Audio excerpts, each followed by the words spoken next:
notre seul projet que nous ayons sur le port. Donc, on va dire qu'il y en a d'autres qui sont un peu plus importants aujourd'hui, mais on va y arriver en tout cas. Mais on a des problématiques. Alors à Marseille, on n'a pas les mêmes problématiques. À Marseille, nous sommes un port enclavé dans une ville. On a un problème avec les riverains, tout ce qui est projection, par exemple, de peinture pour tout ce qui est réparation navale, etc. Des problématiques comme ça. Ici, c'est vraiment des problématiques avec les écolos, on va dire, et les habitants de Port-Saint-Louis et de Fos-sur-Mer, puisqu'ils sont vraiment dans la zone. Donc pour aussi des problèmes de pollution, de tout ce qui est eau, fourneau, etc. On a des problématiques et c'est pas évident. On ne fait pas ce qu'on veut sur cette zone. Voilà en termes de modalités. Ensuite, je vais vraiment vous montrer tout ce que vous voyez sur la zone, puisque tous les terminaux sont privatisés. Il y a des opérateurs privés qui développent leur activité. Nous, en tant que port de Marseille, nous sommes propriétaires des terrains. Nous louons, donc c'est ce qu'on appelle de l'aménagation, nous louons nos espaces à ces opérateurs privés qui vont développer leur activité. Donc il n'y a que la raffinerie Esso qui se trouve ici et ArcelorMittal qui se trouve là, qui sont seuls propriétaires de leur terrain. Ils ont la chance de pouvoir faire à peu près ce qu'ils veulent sur leur terrain. Donc vous avez Esso ici, donc la raffinerie. Vous avez ici DPF, ce sont les dépôts pétroliers de Fos. C'est une zone de stockage d'hydrocarbures privés, donc alimentée aussi par pipeline.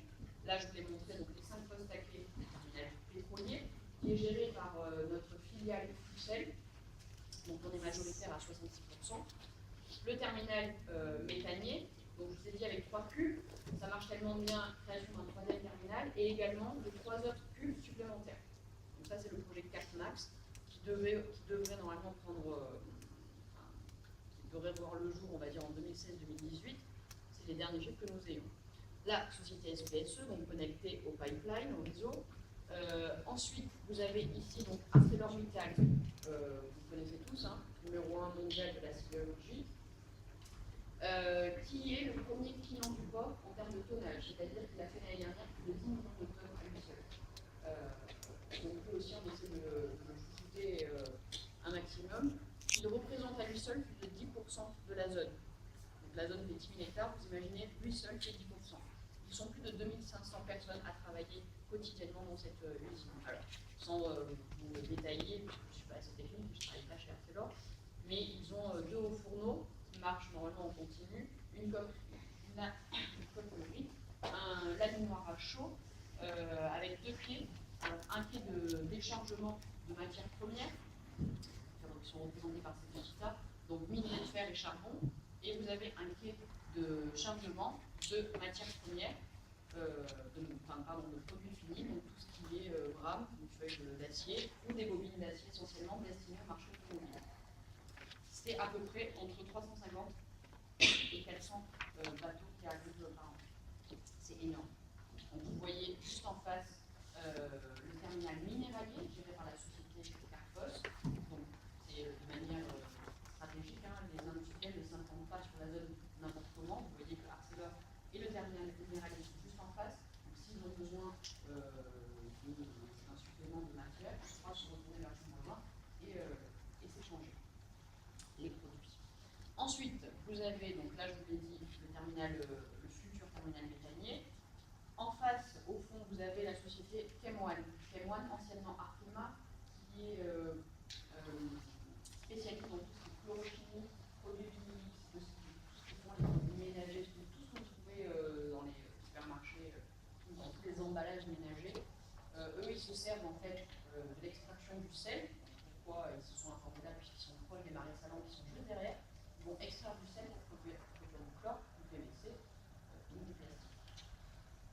Ensuite, juste derrière, vous avez donc Ascométal qui est lui spécialiste dans tout ce qui est acier tubes longs spéciaux, donc essentiellement dédié à tout ce qui est roulement pour les marchands automobiles.